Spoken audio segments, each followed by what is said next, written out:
अगर आप भी लेना चाहते हैं देश दुनिया की तमाम जानकारी तो आज ही सब्सक्राइब करें हमारे चैनल को। साथ ही नीचे दिए बेल आइकन को जरूर दबाएं ताकि हर अपडेट आप तक पहुंच सके। नमस्कार प्रवास साक्षी न्यूज नेटवर्क पर आप सभी का स्वागत है।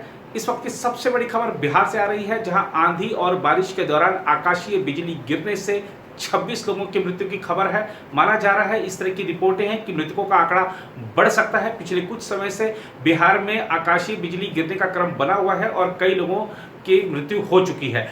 आज भी मुख्यमंत्री नीतीश कुमार ने मृतकों के परिवारों के प्रति संवेदना जताई है। 4-4 लाख रुपए के मुआवजे का ऐलान किया है। गृह मंत्री अमित शाह ने भी मृतकों के परिवारों के प्रति संवेदना जताई है। इस पर आपको विस्तृत रिपोर्ट देंगे, लेकिन जरा चीन की खबर ले लें।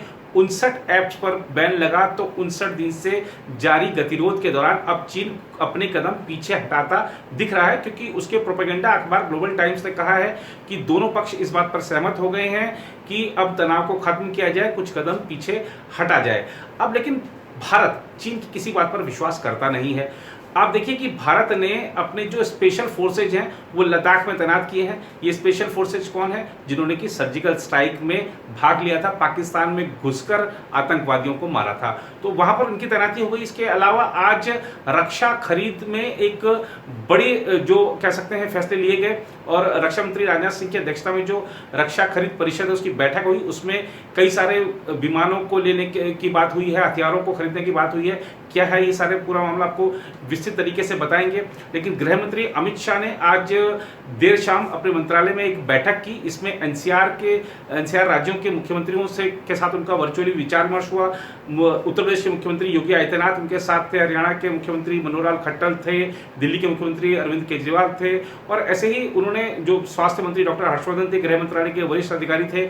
और इस बैठक के बाद ये तय किया गया है कि जो रैपिड एंटीजन जांच है उसका दायरा बढ़ाया जाएगा। और गृह मंत्री अमित शाह ने इस बात पर जोर दिया है कि जो मृत्यु दर है उसको किस तरह से कम किया जाए, ये बिल्कुल ही खत्म कर दिया जाए। अब आप देखिए कि उन्होंने कहा है मुख्यमंत्रियों को, और इसके लिए जो रैपिड एंटीजन जांच किट है वो भी उनको मुहैया कराई जाएगी बड़ी संख्या में, ताकि जितनी जल्दी जांच होगी। और अभी होता यह है कि जांच जल्दी नहीं हो पाती है कुछ राज्यों में, तो जो मरीज है वो घर पे ही रहता है। जब स्थिति बिगड़ जाती है, अस्पताल पहुंचता है, उसको बचाया नहीं जा पाता, इसके चलते मृत्यु दर बढ़ती है। तो अब जल्दी जांच बढ़ाई जाएगी ताकि जो शुरुआती लक्षण है उसी में पता लग जाए कि ये कोरोना संक्रमित है, ये नहीं है, और जो संक्रमित है उसका इलाज उसी समय से शुरू किया जाए और मृत्यु की नौबत नहीं आने दी जाए। इस बारे में पूरी सरकार पूरे प्रयास करेगी। कोरोना वायरस का जहां तक मामला है तो मैं आपको बता दें कि इसका जो 6 लाख तो आज सुबह ही पार कर चुका था। आज भी देखें तो लगभग 10 से 15 हजार का आंकड़ा अभी विभिन्न राज्यों से जो आंकड़े आ रहे हैं उसके हिसाब से एक दिन में ही 15 हजार से ज़्यादा संक्रमितों की संख्या बढ़ गई है। महाराष्ट्र में आप देख लीजिए बहुत बुरा हाल है, वहाँ पर 6 हजार से ज़्यादा आज ही नए मामले सामने आए हैं। 1,80,000 को क्रॉस कर चुका है कुल संक्रमितों की संख्या। देखें दिल्ली में जरूर कुछ आंकड़े कम हुए हैं, लेकिन जो खतरा है वो बरकरार है। और अनलॉक 2 के दौरान भी लोग तरह की जो लापरवाही बरत रहे हैं उससे भी एक चीज है कि ये संक्रमितों की संख्या लगातार बढ़ रही है। फिलहाल आपको लिए चलते हैं आज की बड़ी खबरों पर, और सबसे पहले बात करते हैं बिहार की। आपदा प्रबंधन विभाग से प्राप्त जानकारी के मुताबिक आकाशीय बिजली गिरने से पटना में 5, पूर्वी चंपारण में 4, समस्तीपुर और कटिहार में 3-3, शिवहर और मधेपुरा में 2-2 और पूर्णिया तथा पश्चिम चंपारण जिले में 1-1 व्यक्ति की मौत हुई है। उल्लेखनीय है कि 25 जून को बिहार में बिजली गिरने से 96 लोगों की मौत हो गई थी। उधर भारतीय मौसम विज्ञान विभाग ने गुरुवार को मुंबई और आसपास के तटवर्ती क्षेत्रों में मूसलाधार बारिश का अनुमान लगाते हुए अगले 2 दिन के लिए ऑरेंज अलर्ट जारी किया है।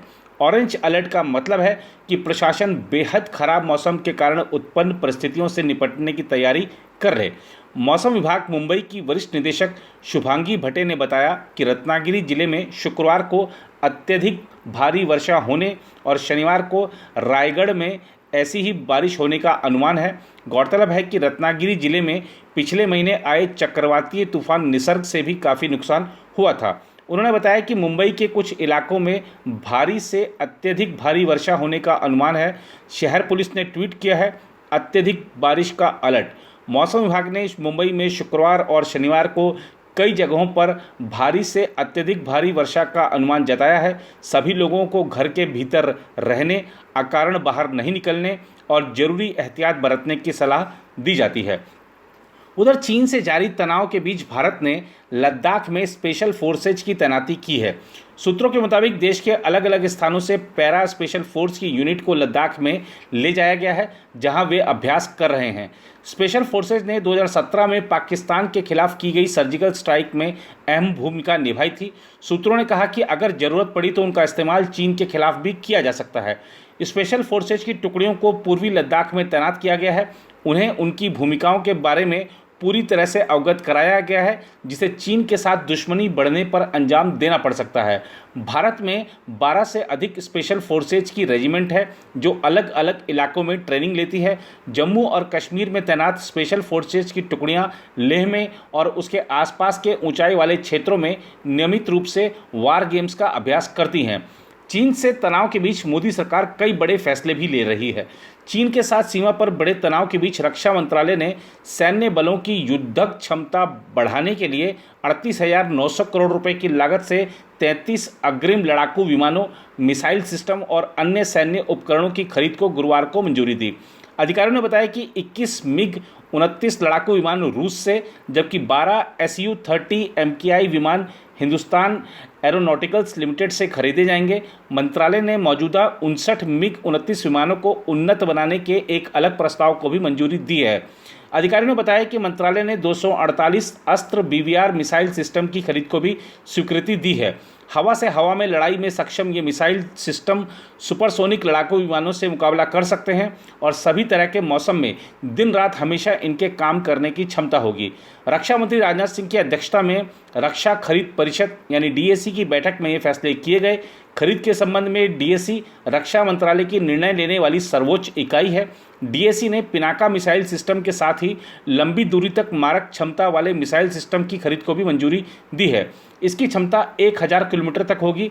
एक प्रेस विज्ञप्ति में मंत्रालय ने कहा है कि मौजूदा परिस्थिति और हमारी सीमाओं पर रक्षा के लिए सैन्य बलों को मजबूत करने के वास्ते DAC ने यह निर्णय किया है।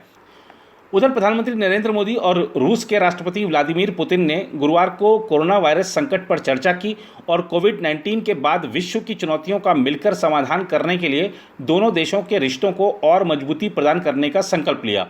दोनों नेताओं की टेलीफोन पर हुई बातचीत में इस बात पर भी सहमति बनी कि द्विपक्षीय संपर्क और परामर्शों की गति बनाए रखी जाएगी, जो कि इस वर्ष के अंत में भारत में होने वाले वार्षिक द्विपक्षीय शिखर सम्मेलन के आयोजन में मददगार होगी। प्रधानमंत्री ने द्विपक्षीय शिखर सम्मेलन के लिए भारत में राष्ट्रपति पुतिन का स्वागत करने के लिए अपनी उत्सुकता भी व्यक्त की। उधर प्रधानमंत्री नरेंद्र मोदी ने आज अपने मंत्रियों से कुछ विचार विमर्श किया। खास तौर पर आत्मनिर्भर भारत के लिए उनके मंत्रालयों की क्या तैयारी है, उनके क्या सुझाव है, इस पर एक रिपोर्ट मांगी है।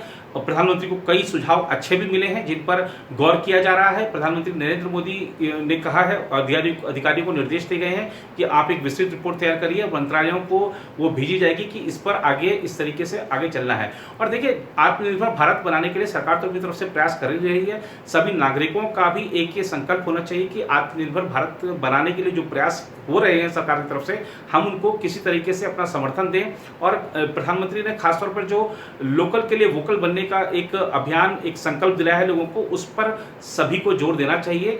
जो हमारे स्वदेशी उत्पाद हैं उन्हीं को खरीदना चाहिए, उन्हीं को आगे बढ़ाना चाहिए, उन्हीं का प्रचार करना चाहिए।